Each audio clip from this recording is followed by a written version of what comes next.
first time ko siyang nahawakan, hindi talaga ako makapaniwala. Kasi syempre, first baby, so ang fragile niya, liit niya lang. Tapos, ang sakit ng katawan ko. Parang hindi ko alam talaga kung ano yung gagawin. Nung una, nagle-labor siya mga around 8:30 ng umaga. E di mag-isa na lang ako. Parang sinet-up ko muna yung room. Sabay, parang pabalik-balik ako sa room, sa chapel, sa may labas. Mag-yosi ako ng yosi. Sabi ko, hindi ako mapakali. Tapos, mga around 1 p.m. Ayan, nag-stay na ako sa room. Nakatulog na ako, puyat nga ako, galing akong shift Actually, nung paglabas niya, ang una kong tinignan yung ilong At tapos may ilong ng baby ka. Ganun. Tapos nawalan na ako ng malay. Actually, hindi ko narinig yung unang iyak niya talaga nun kasi nga parang tinalaban na ako ng anesthesia. Pero yun, nung nasa room na kami, grabe, ganun pala yung pakiramdam pag mami ka. Around 2:12, nanganak siya. Pinipage na pala ako. Mga around 2:30 ko na nakita si baby. 2:30, parang sabi ko, parang pangalan ko yung sinasabi So nung nakita ko, parang, alam mo yung parang nangumpisa, parang ang gaan bigla. Parang nawala lahat nung ang pogi Iba talaga. Tsaka baby boy pa. Parang kaya mo lahat. Kahit nung nagle-labor na walang imposible. Kahit na hirap na ako, alam kong kaya namin para sa kanya.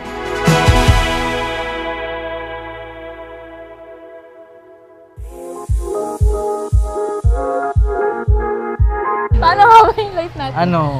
Panay food trip, tsaka Netflix and chill.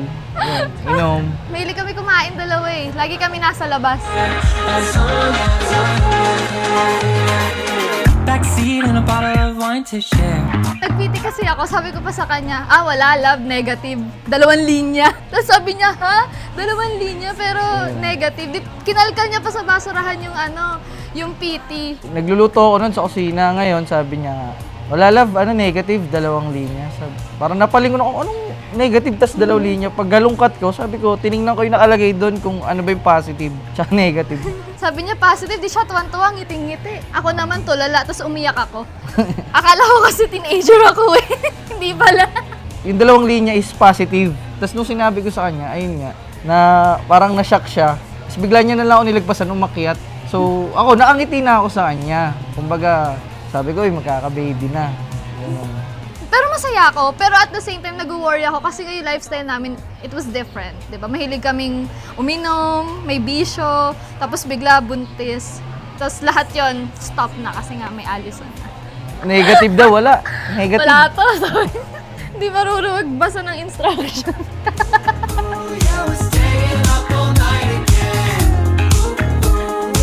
Kamukha ni Allison. Mami! Ako. Ako! Bakit ikaw, mami? Ganun-ganun yung itsura ko ng baby. Gusto niyo ba ng proof? Nakita mo, may ano ka ba? Oh. Di ba? Yung pa lang wala na Yung pala ang apelido ko pa. Oh. lugi pala sa'yo.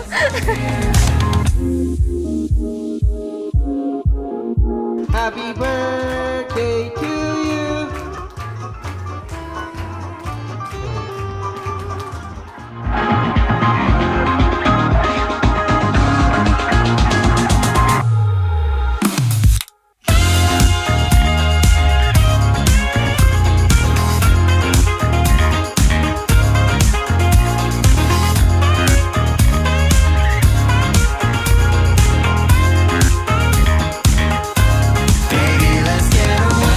Love.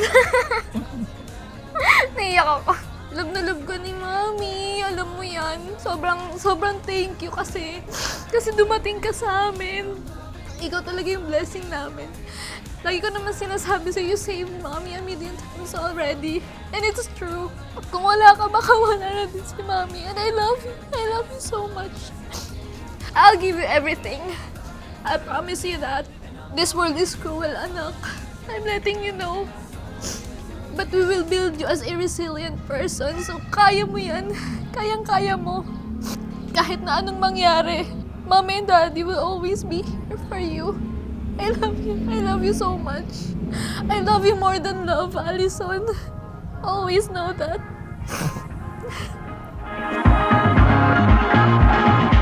Ang hirap naman ng standard na binigay mo. Sorry. So, parang 2 words lang yung naisip ko eh. Parang 2 sentences lang eh.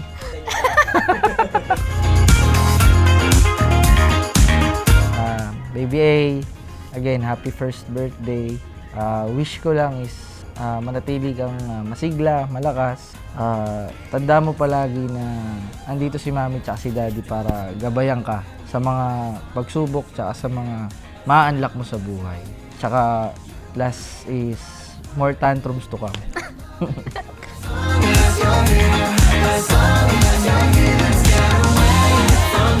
Happy first birthday, Baby A! Welcome to the Christian world. We love you. And I'm lonely